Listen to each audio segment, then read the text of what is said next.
So it's so cool to hear you talk about that if you're a female that's starting a business, that needs to be kind of part of your plan if you want to move the needle forward. I feel that we're at a very interesting point in our history where we're getting battered from the outside, right? But we've learned to be very resilient in our own communities. Instead of kind of looking at everything as a competitive aspect, what can you do in your business that involves kind of harnessing what other people have done? I think as a woman, a lot of times I know I have been guilty of this, which is reinventing the wheel all the darn time. And it gets exhausting. Reinventing the wheel all the darn time by yourself, right? You don't need to do that, right? But you need to be smart about it.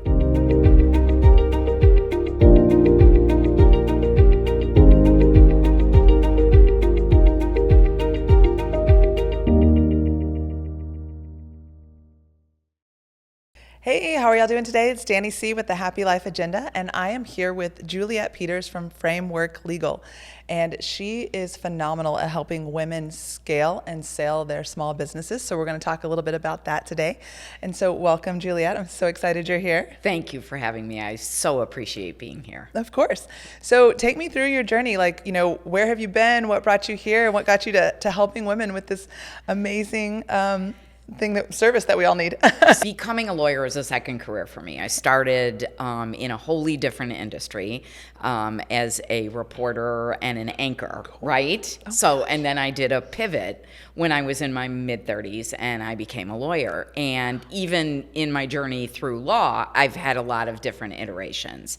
And so for the last 10 years, I've run my own business, and I focus primarily, at least 60% of my work is helping people buy and sell businesses, right? And when I first started my business, I really wanted to focus on women business owners. But what I learned back when I started my business in 2014, that there weren't a lot of women businesses who were at the level in terms of revenue where they would need a lawyer.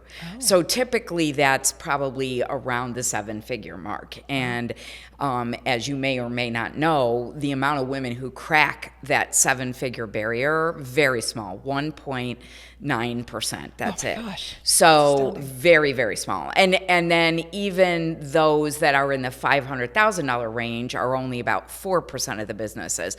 The vast majority of businesses that women begin really are only make it to 6 figures, right? And so I've been working for a long time with men who are buying and selling their own businesses. And really in the last year, I've seen kind of a change. And that change is that women are starting businesses at twice the rate of men, right? There's a lot more discussion among women business owners about growing and scaling. And I just thought this was a really great time to kind of take some of what I have learned in my, long career kind of doing business stuff and really help particularly women who were in the generations behind me kind of walk through the minefield of what it means to scale your business and what it means to sell it. Because there are things that whether or not you're a male or a female business owners, you have to do. So, primarily you cannot be the one your business is dependent on. So if you are the one that your business is dependent on, you have what's called a lifestyle business, not an enterprise level business. And to sell your business, you have to be an enterprise level business. Means you have to have systems in place so the business runs without you. Right? So that means management teams, that means people like CFOs and, chief revenue officers, if you get large enough, right? And, when women don't do that, we're really good at bootstrapping, right? Awesome. And that's great to get your business off the ground. But you're going to you will hit a ceiling doing that, right? And so that's really kind of what I feel really pulled to, is to have really open discussions about what barriers do we need to kind of cross. Some of them are external and some of them are internal, right? Mindset barriers that are really important to kind of learn to push through. Gosh. Well, I love everything that you're saying because, part of the Happy Life agenda is we're helping women find their purpose. And, you look at today and a lot of the conversation is, okay, start your own business. You don't need all of the things that are happening to you in corporations. You're not getting your seat at the table, so go out and do that. But you're exactly right. Is a lot of us as women, we start that lifestyle business and then we're still kind of stuck in the same place that we were, just dependent on ourselves, still trying to juggle everything. Right. And not setting ourselves up for freedom. Yep. So, one of the things that I'm starting with this is I have HLLconsulting.com, and it's helping women, or actually anyone that's an entrepreneur, build like systems and processes and structure and a great team, because that's the thing that's missing in a lot of those organizations. So it's so cool to hear you talk about that if you're a female that's starting a business, that needs to be kind of part of your plan if you want to move the needle forward. So yeah, that's very true. I mean, I think the issue is that I've been thinking a lot in the last few weeks about what I feel is kind of an undertow of collaboration among women. I feel that we're at a very interesting point in our history where we're getting battered from the outside, right? But we've learned to be very resilient in our own communities. Yes. And so I think that how, as you as a woman business owner, an entrepreneur, build a community around you, and sometimes that looks like taking a risk and partnering with someone. Not necessarily, you don't have to have a partner in your business, but you can do that smartly through what I'll call contractual collaboration, right? Okay. So, and what that means is maybe you have a joint venture with another woman, right? Maybe that means that you come together to put on a program. It's about really, instead of kind of looking at everything as a competitive aspect, what can you do in your business that involves kind of harnessing what other people have done? Yes. I think as a woman, a lot of times I know I have been guilty of this, which is reinventing the wheel all the darn time. And, it gets exhausting reinventing the wheel all the darn time by yourself, right? You don't need to do that, right? But you need to be smart about it. I'm not suggesting you run around and partner with a bunch of people, and you got to, if you're going to do that, you have to do it intentionally, carefully. And sorry, as a lawyer, you have to have some paperwork. Yes. Because a lot of times I will see people come together to put on, for example, a program. Mm-hmm. And one of the things that's going to happen is likely you're going to come out of that program with some intellectual property that two people have built, right? Right. If you don't talk about who gets to use that after the program's finished, or if you have to unhook, then you've got to fight and nobody gets to use it, right? So, I mean, I think you have to be smart about it, but I think if we learn to build communities where we can access resources, that will allow us really to scale in a different way than maybe the traditional scale, which is about taking other people's money. That's not, I mean, we have to find kind of that happy medium between not taking any money, not taking any, not taking a loan, women have a fear of that, right? So we need to kind of get over that a little bit, but we don't need to go to that crazy thing where we're taking everybody's money and there's no, the emperor has new clothes, there's no product, right? And I mean, how many times have we seen that? Many. A lot, right? For sure. And so I think it's really about how do you access the resources to build it in a way that's a little bit smarter, but that you're leveraging some of the other expertise that people have in their own businesses. Awesome. Yeah. So if someone is to come to you, can you help them kind of put those pieces together? Yeah, absolutely. Oh, fantastic. Yeah, I mean, I spend a lot of time talking to people. In fact, I just did this with the program came to mind because I have somebody that I know who had called me a couple of months ago, and it was a group of 3 or 4 different practitioners, different states, coming together to put together a program that was likely going to be, an online, a digital course, right? So it's how do you do that in a way that everybody wins, right? But you're smart about it, because you do have to deal with issues. They do come up. Yeah. Oh, absolutely. Yeah. So I kind of wanted to pick your brain. I have a friend that she's built this amazing business on her back, and now she's got more clients than one person can handle. So she's got to bring on that additional employee. But she's very nervous because what if they steal my ideas, all of that type of stuff. Yes. So is that also something that you can help with, is when you've been that small one woman show, so to speak, and now you have a product or service and a methodology that you need to train other people. How can you protect yourself? Is that also a service that you offer? Yeah, absolutely. But I want to talk about the kind of intention behind that. Okay. Because I think that idea that you when you're running a business, you have to come from a place of trust but verify. It's not that you can't. You should have things like non-disclosure agreements, like, non-solicitation agreements, but also that idea that somebody's going to take your stuff. I think that's one of the things that women get stuck in. Yeah. Right? And Absolutely. that is that true, or is that fear-based? You know what I mean? And so I think you've got to look at what is what's behind that for yourself, and step back a little and think, how can I do it but not have that? Because what's going to happen is you're going to get someone, you're calling in exactly what you do not want, right? You're going to get somebody who might have those tendencies, instead of, how do you protect yourself from that? But that's not your first thought, that someone's going to take your stuff.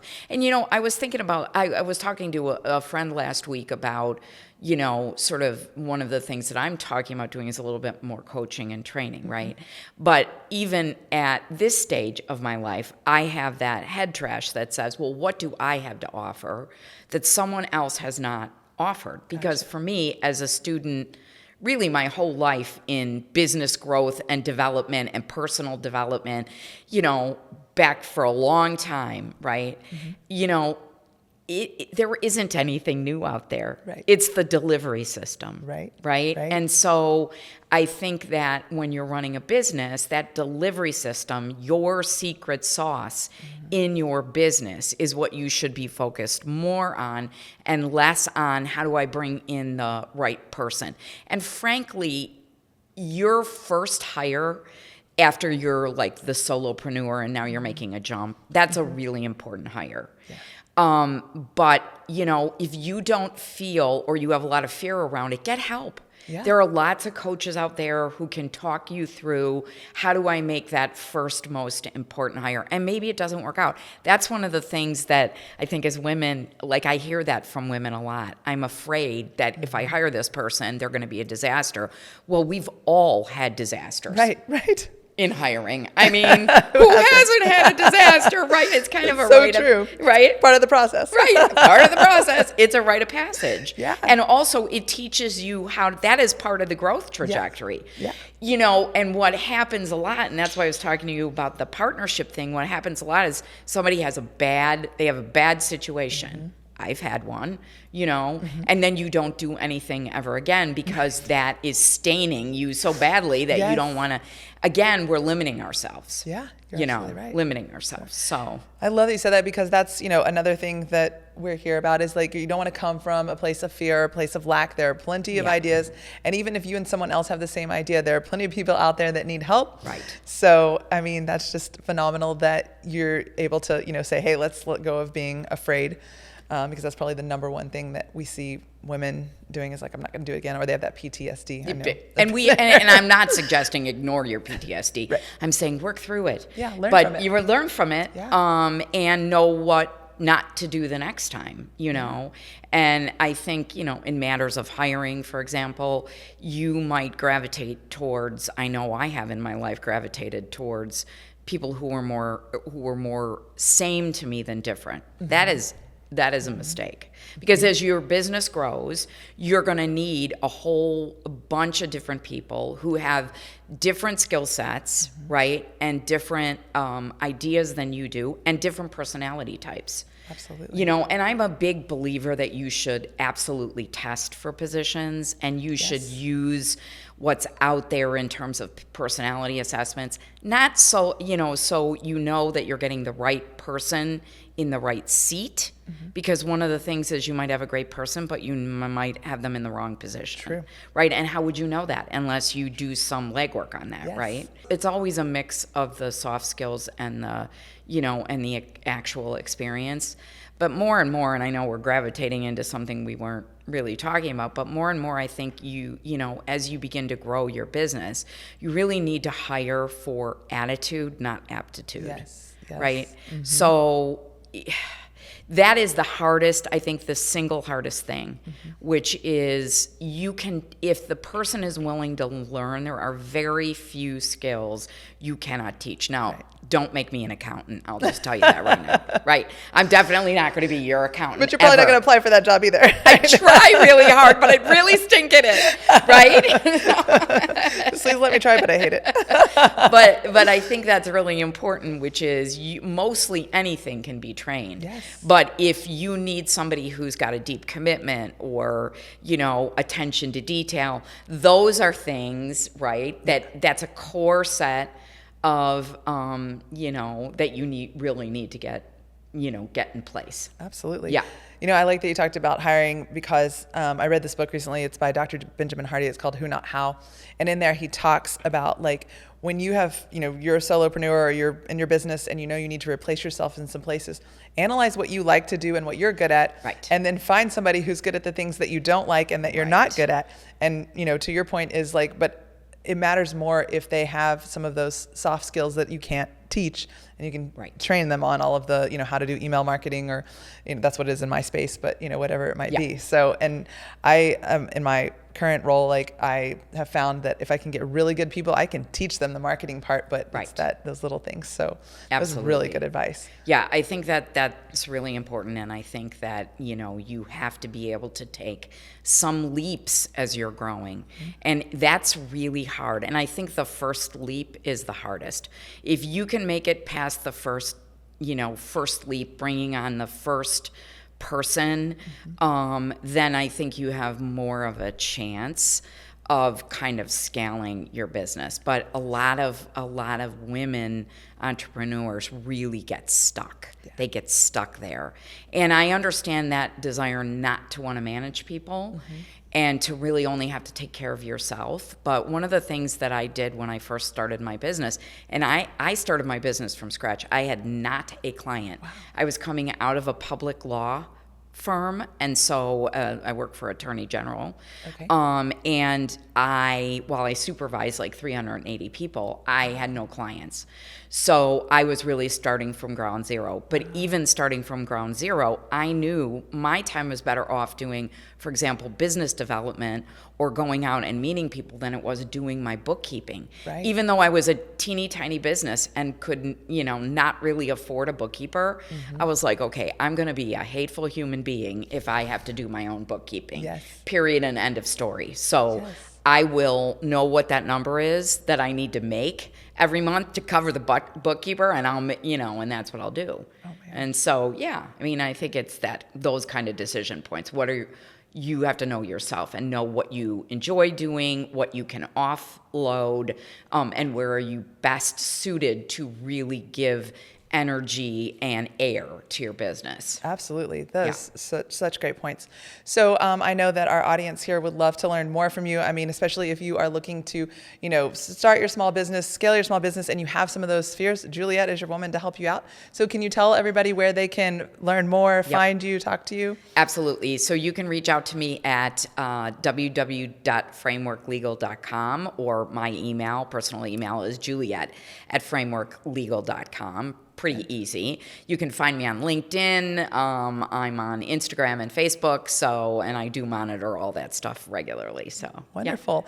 Yeah. And you can also go to happylifeagenda.com. I'm going to be chatting with Juliet some more and featuring her on the blog and her story and where to reach her. So we're going to keep continuing these conversations because it's really important for all of the women out there. And so thank you for joining us. Make sure you subscribe below when we chat with some more wonderful people. Thank you, Juliet, for being here. Thank you. Talk to y'all next time.